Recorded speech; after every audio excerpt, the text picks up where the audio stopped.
السلام علیکم۔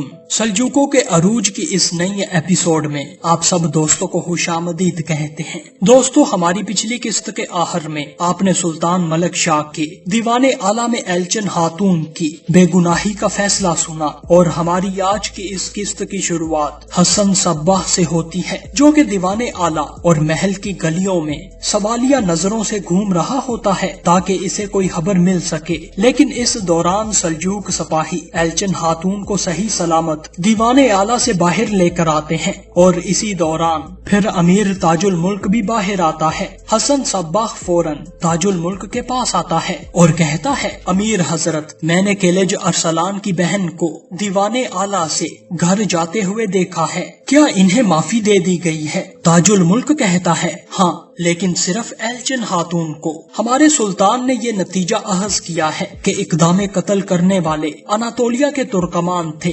حسن صباح کہتا ہے، اللہ کا شکر ہے کہ ہم پر چھائے گئے سیاہ بادل چھٹ گئے ہیں، کیا میرے لیے کوئی حکم ہے امیر حضرت؟ تاج الملک کہتا ہے، ہاں بالکل ہے، سلطان نے مجھے مہم کے لیے فوج کی تیاری کا حکم دیا ہے، اور تم بھی ہر ایک کی طرح میری فتح کا انتظار کرو گے۔ حسن صباح اپنا سر خم کرتا ہے جبکہ تاج الملک یہاں سے چلا جاتا ہے۔ تاج الملک کے جانے کے بعد حسن کہتا ہے، جب تم ایک دوسرے پر تلواریں تانو گے تو پھر حتمی فتح ہماری ہوگی، تم ہماری فتح کا انتظار کرو۔ پھر دوستو دوسری جانب نظام الملک دکھائے جاتے ہیں، جو کہ اپنے سلطان ملک شاہ سے کہتے ہیں، میرے سلطان، ملک تاپار بھی مرنے ہی والا تھا اور وہ آپ کا وارث ہے۔ دنیا جانتی ہے اگر آپ کا چھپا ہوا بیٹا ابھی ظاہر ہو جاتا ہے تو جو طوفان آئے گا وہ آپ کا تخت لے جائے گا اور خاندان کو ختم کر دے گا۔ سلطان ملک شاہ غصے سے کہتے ہیں، آپ ایسی باتیں کیسے کر سکتے ہیں؟ کیا آپ سمجھتے ہیں کہ میرے خاندان کی قسمت کا تعین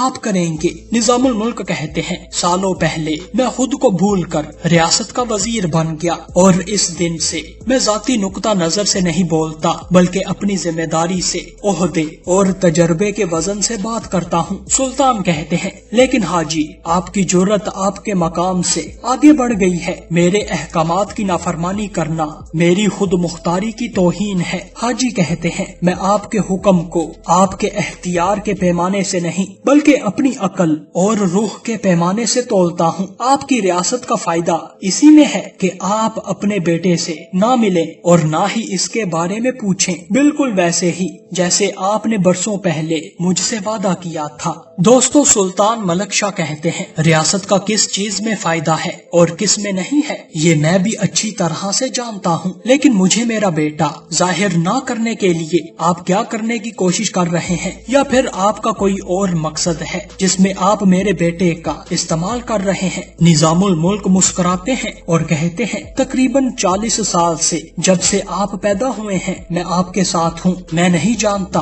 کہ احمد کا مسئلہ ریاست کو کیسے ہلا کر رکھ دے گا، لیکن 40 سال کا اعتماد پہلے ہی لرز چکا ہے۔ سلطان ملک شاہ کہتے ہیں، تو پھر مجھے میرا بیٹا دکھائیں تاکہ 40 سال کا اعتماد نہ لرز سکے۔ نظام الملک پریشانی کے ساتھ لرزے ہوئے اپنے اعتماد کو لے کر یہاں سے چلے جاتے ہیں، جبکہ پھر دوستوں دوسری جانب ایلچن خاتون دکھائی جاتی ہیں۔ اس دوران کوشک خاتون اپنی سردارنی سے کہتی ہیں، ہم یہاں کب تک رہیں گے؟ ایلچن خاتون کہتی ہیں، جب تک ہم میرے بھائی جان کیلج ارسلان کو بچا نہیں لیتے، چونکہ یہاں سے نکلنے کا کوئی راستہ نہیں ہے تو ہم یہاں اور بھی گہرائی تک جائیں گے، ہم پتہ کریں گے کہ وہ یہاں ہیں یا نہیں۔ اتنے میں دوستوں سفریہ سلطان ایلچن خاتون کے پاس آتی ہیں۔ سفریہ خاتون کہتی ہیں، کیا آپ کو اپنا کمرہ پسند آیا ہے؟ ایلچن خاتون، میں نے یہ خصوصی طور پر آپ کے لیے تیار کروایا ہے، اگر آپ کو کسی چیز کی ضرورت ہے تو آپ بلا جھجک ہم سے کہہ سکتی ہیں۔ ایلچن خاتون کہتی ہیں، سفریہ خاتون آپ زحمت مت کریں۔ سفریہ خاتون کہتی ہیں،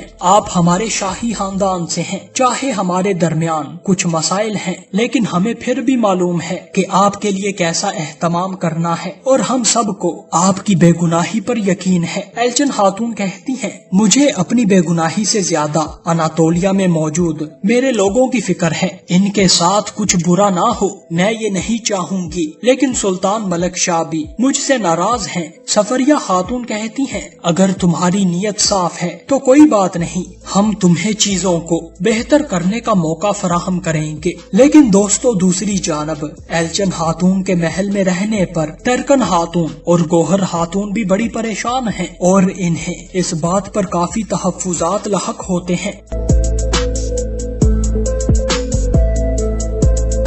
جبکہ پھر دوستو دوسری جانب سپاہی سنجار دکھایا جاتا ہے جو کہ باطنی کو لے کر اصفہان کے پاس پہنچ جاتا ہے، جہاں آگے سے کچھ سپاہی بوزکوچ اور اسلان تاش کے ہمراہ یہاں پہنچ جاتے ہیں۔ اسلان تاش کہتا ہے سنجار تم یہاں کیا کر رہے ہو؟ پھر آئی دو سپاہی کہتا ہے حاجی نے ہمیں خوش آمدید کرنے کے لیے بھیجا ہے۔ سنجار کہتا ہے ہم پر ایک گھات لگائی گئی ہے اور جس نے ہم پر گھات لگائی ہے اس میں وہی لوگ ملوث ہیں، اب ہمیں جلدی سے اس شخص کو لے جا کر تفتیش کرنی ہوگی۔ بوسکوچ سپاہی فوراً اس باطنی کے پاس آتا ہے اور اس کا معائنہ کر کے کہتا ہے سنجار یہ مر گیا ہے، یہ آدمی اب نہیں بول سکتا۔ سنجار فوراً اپنے گھوڑے سے اتر کر اس باطنی کے پاس آتا ہے اور کہتا ہے لانتی کتو یہ تم نے کیا کر دیا ہے؟ لیکن پھر ایاز کہتا ہے غصہ مت کرو سنجار، دیوان اعلیٰ پہلے ہی فیصلہ سنا چکا ہے۔ پھر اسلان تاش کہتا ہے ایلچن خاتون کو تمام الزامات سے بری کر دیا گیا ہے، مگر اناطولیہ کے ترکمانوں سے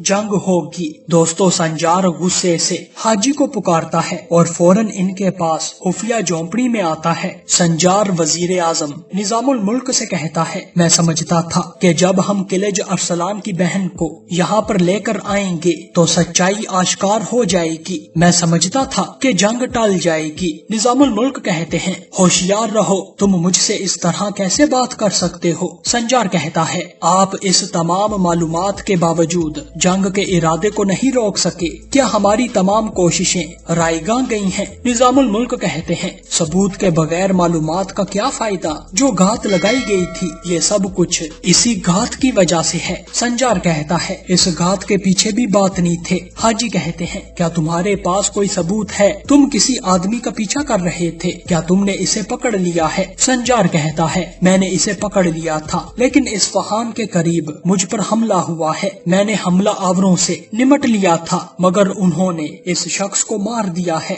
حاجی کہتے ہیں حملہ آور کون تھے؟ سنجار کہتا ہے میں جلدی میں تھا اس لیے میں دیکھ نہیں سکا، لیکن یہ وہ لوگ تھے جن کو اس کے بولنے کا نقصان ہونا تھا۔ نظام الملک کہتے ہیں جو آدمی تم نے پکڑا وہ اگر یہاں نہیں ہے تو میں دیوان اعلیٰ کو کیسے قائل کروں گا؟ میں سپاہیوں کو گھات کی جگہ بھیجوں گا اور اس کی تحقیقات کروں گا۔ اب سے ہم باطنی صورتحال کو بھی دیکھیں گے۔ سنجار کہتا ہے میں اب کیا کروں گا؟ حاجی کہتے ہیں تم اب اس سے دور رہو گے، لیکن سنجار کہتا ہے یہ اتنا بھی آسان نہیں ہے، ریاست کے مستقبل کو دیوان اعلیٰ پر نہیں چھوڑا جائے گا، ہم جان بوجھ کر ریاست کو تباہی کی طرف نہیں دھکیل سکتے۔ حاجی کہتے ہیں یہ ریاست کئی دفعہ تباہی کے دہانے پر پہنچی ہے اور ہر دفعہ ہم نے اس کو بچا لیا ہے الحمدللہ، اور جو بھی ضروری ہوا وہ ہم کریں گے، تم مزید احکامات آنے تک اپنے قبیلے میں انتظار کرو گے۔ سنجار کہتا ہے میرا فریضہ واضح ہے حاجی، میں اسے مکمل کیے بغیر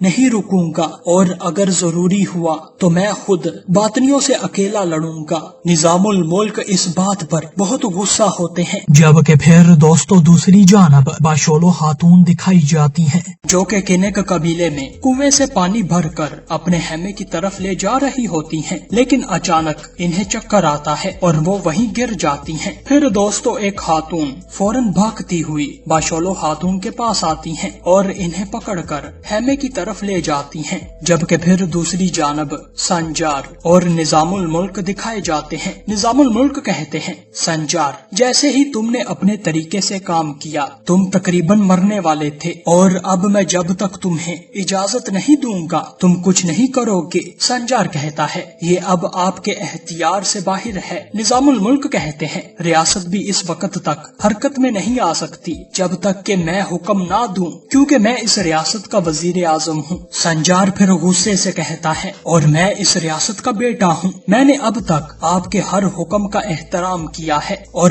آپ نے ہمیشہ مجھے اپنے سائے تلے رکھنے کی کوشش کی ہے، اور جب ریاست جل رہی ہو تو میں اس کے سائے تلے نہیں رک سکتا۔ نظام الملک بھی یہ سن کر بڑے پریشان ہوتے ہیں، جبکہ حاجی کہتے ہیں میں ریاست کے لیے اور آپ کے لیے جو سب سے بہتر ہے وہ سوچوں گا۔ سنجار پھر کہتا ہے میرے لیے کیا بہتر ہے اس کے بارے میں خود سوچوں گا، اور میں پہلی مرتبہ بطور ملک سنجار اس معاملے کو خود سنبھالوں گا۔ حاجی کہتے ہیں تم اپنی حد پار کر رہے ہو سنجار۔ سنجار کہتا ہے ریاست کے لیے میں اپنے والد سے الگ ہوا ہوں، مجھے بہت سی مشکلات کا سامنا کرنا پڑا ہے اور میں اپنی حد سے نہیں گزر رہا، میں صرف اپنا فرض ادا کر رہا ہوں۔ حاجی کہتے ہیں تم جو بھی کر سکتے تھے تم نے کیا ہے، تم اور کیا کرو گے مجھے بتاؤ۔ سنجار کہتا ہے میں اتنی گہرائی تک جاؤں گا جتنی باطنی گئے ہیں، وہ کہاں سے طاقت حاصل کر رہے ہیں، ان کی گندی چالیں میں ان سب کو ظاہر کروں گا۔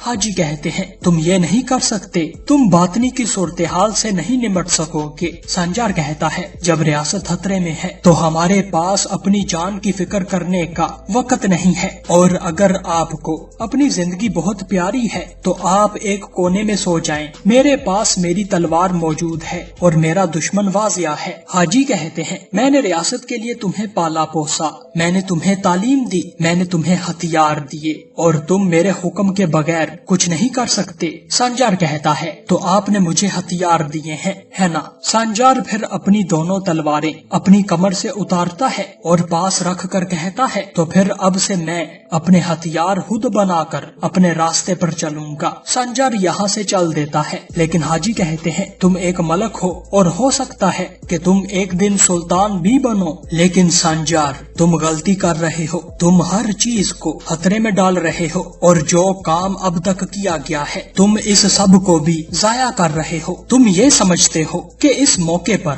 وہ ایک نامعلوم شخص کو اپنے اندر داخل ہونے دیں گے۔ سنجار مڑتا ہے اور کہتا ہے جب ریاست لڑکھڑا رہی ہو تو سلطان بننے کی کیا اہمیت ہے، یہ میرا حتمی فیصلہ ہے اور میں پیچھے نہیں ہٹوں گا۔ حاجی یہ سب سن کر بڑے پریشان ہوتے ہیں، جبکہ سنجار یہاں سے چلا جاتا ہے۔ پھر دوستو دوسری جانب باطنی ہیڈ کوارٹر دکھایا جاتا ہے، جہاں عبد المالک اپنے خاص فدائیوں سے کہتا ہے سلجوق سرزمینوں پر حکمرانی کرنے کا وقت آ گیا ہے، قوت حاصل کرنے کے لیے علم اور سائنس پر عبور حاصل کرنا لازمی ہے۔ تعلیم، سائنسی مدرسے بنا کر ہم ان سب پر حکمرانی کر سکتے ہیں، اور اب ہمارے حملے کا یہ نیا منصوبہ ہے۔ پھر دوستو رستم فدائی کہتا ہے دائی اعظم ہمارا موجودہ ہدف کیا ہے؟ عبد المالک کہتا ہے شلمزار۔ پھر حسن صباح کہتا ہے امیر التبر کی زمین، ہے نا؟ وہ بہت طاقتور ہے۔ رستم کہتا ہے لیکن وہ ہمیں بالکل بھی پسند نہیں کرتا ہے اور وہ ایک ظالم اور سنگ دل شخص ہے۔ عبد المالک پھر کہتا ہے لیکن اس سے کوئی فرق نہیں پڑے گا جب تم اس کی کمزوری پر وار کرو گے، اور اس کی کمزوری اس کی بیٹی تورنا ہے، اور ہم تورنا کے ذریعے امیر التبر سے جو چاہتے ہیں حاصل کر سکتے ہیں اور شلمزار میں ہر طرف پھیل سکتے ہیں۔ حسن صباح کہتا ہے تجارتی لائسنس، سلجوق سلطنت یہ لائسنس تاجروں کو بڑی قیمت میں دیتے ہیں اور وہ بہت اہم ہے۔ میرا خیال ہے کہ امیر التبر نے انہیں کسی راز کی طرح چھپایا ہوا ہے۔ عبد المالک کہتا ہے اور اس راز کی چابی تورنا ہے۔ ہم تورنا کو اپنے مقصد پر اتنا وفادار بنائیں گے کہ وہ نہ صرف وہ لائسنس حاصل کرے گی بلکہ وہ ہمارے ایک لفظ پر اپنے بابا کو دستبردار کر دے گی۔ ہم صرف جنگ کے فیصلے کی وجہ سے آرام نہیں کر سکتے ہیں بلکہ نظام الملک اسے اتنا آسانی سے نہیں جانے دے گا۔ وہ دوبارہ ہماری صفوں میں کسی کو گھسانے کی کوشش بھی کر سکتا ہے، اور تمام قابل لوگوں کو بتا دو کہ وہ مزید احتیاطی تدابیر اختیار کریں۔ پھر دوستو دوسری جانب شلمزار دکھایا جاتا ہے، جہاں شفا خانے میں تورنا خاتون ایک بچے کا علاج کرنے میں مصروف ہوتی ہیں اور کہتی ہیں ہم جو مرضی کریں یہ ذرا بھی ٹھیک نہیں ہوا ہے، یہ کیا خوفناک مرض ہے کہ دھنیے کا بھی اثر نہیں ہو رہا، ہم مزید کیا کر سکتے ہیں؟ پھر ایک طبیب کہتا ہے تورنا خاتون آپ خود کو تکلیف دے رہی ہیں، اگر آپ بھی اس کا تدراک نہیں کر سکتی تو پھر پھر اس کی شفا کس کے پاس ہے؟ ترنا خاتون کہتی ہیں ایک شخص ہے، میں نے انہیں کافی دن سے نہیں دیکھا اور وہ بہت دور رہتے ہیں، لیکن میں اس مسئلے کے لیے کہیں بھی جا سکتی ہوں، اب مجھے اجازت دیں۔ ترنا خاتون فوراً اجازت لے کر یہاں سے چلی جاتی ہیں، جبکہ ان کے جانے کے بعد طبیب مسکراتا ہے، لیکن دوستو اصل میں یہ طبیب بھی جو کہ ترنا خاتون کے اس شفا خانے میں کام کرتا ہے یہ بھی باطنی ہی ہوتا ہے۔ پھر دوستو دوسری جانب بازنطینی کمانڈر یورگوس دکھایا جاتا ہے جو کہ اپنی عبادت میں مصروف ہوتا ہے، اور اسی دوران راہب پادری اس کے پاس آتا ہے اور کہتا ہے تمہارا بھائی الیکسیوس اس کی روح کے لیے بھی دعا کرو۔ یورگوس پریشانی سے کہتا ہے الیکسیوس اسے کیا ہوا ہے؟ راہب کہتا ہے ایک سلجوق محافظ نے الیکسیوس اور اس کے آدمیوں کو مار ڈالا ہے۔ یورگوس غصے سے اٹھتا ہے اور کہتا ہے میرا بھائی میں تمہاری روح خدا سے ملنے سے پہلے تمہارا بدلہ لوں گا۔ یورگوس اپنے ہاتھ میں موجود صلیب سامنے مٹی میں گھسیڑ دیتا ہے، جبکہ پھر دوسری جانب کینک قبیلہ دکھایا جاتا ہے جہاں سنجار کے خیمے میں افراتفری مچی ہوتی ہے، اور اتنے میں سپاہی سنجار بھی واپس قبیلے لوٹ آتا ہے۔ سنجار یہ دیکھ کر فوراً اپنے سردار کورکوت استاد سے کہتا ہے یہ کیا ہو رہا ہے؟ کورکوت عطا کہتے ہیں باشولو خاتون ان کی بیماری واپس لوٹ آئی ہے، ہم ان کی دیکھ بھال کر رہے ہیں، شفا دینے والے ان کے ساتھ ہیں، لیکن بیٹا تم پریشان مت ہو۔ سنجار پھر فوراً اپنے خیمے میں آتا ہے اور اپنی والدہ سے کہتا ہے امی جان کیا آپ ٹھیک ہیں؟ آپ کو کیا ہوا ہے؟ ایک خاتون کہتی ہیں وہ میرے سامنے ہی بے ہوش ہو گئی تھی، لگتا ہے کہ ان کی بیماری واپس لوٹ آئی ہے۔ پھر سنجار طبیب خاتون سے کہتا ہے کہ آپ کو اس کا علاج نہیں ملا؟ طبیبہ کہتی ہیں میں نے جڑی بوٹیاں ہر دوا سے علاج کرنے کی کوشش کی ہے جو بھی میں کر سکتی تھی، مگر انہیں ابھی بھی بخار ہے اور یہ ہماری دسترس سے باہر ہے، اور اگر ہم ان کا بخار کم نہیں کر سکتے تو اللہ معاف کرے۔ سنجار پریشانی سے کہتا ہے ضرور کچھ نہ کچھ ہوگا۔ سنجار پھر طبیبہ سے اس کا حل تلاش کرنے کو کہتا ہے، لیکن طبیبہ کہتی ہیں باشولو خاتون کے لیے اگر کوئی کچھ کر سکتا ہے تو وہ شلمزار کے دارالشفا میں تورنا خاتون ہیں، وہی ان کی مدد کر سکتی ہیں، انہوں نے ہی پہلے اس بیماری کی شفا ڈھونڈی تھی۔ پھر سنجار ماضی کا وقت یاد کرتا ہے جب تورنا خاتون سے ملتے وقت دکاندار نے کہا تھا کہ تورنا خاتون ایک ماہر شفا دینے والی ہیں۔ سنجار پھر فوراً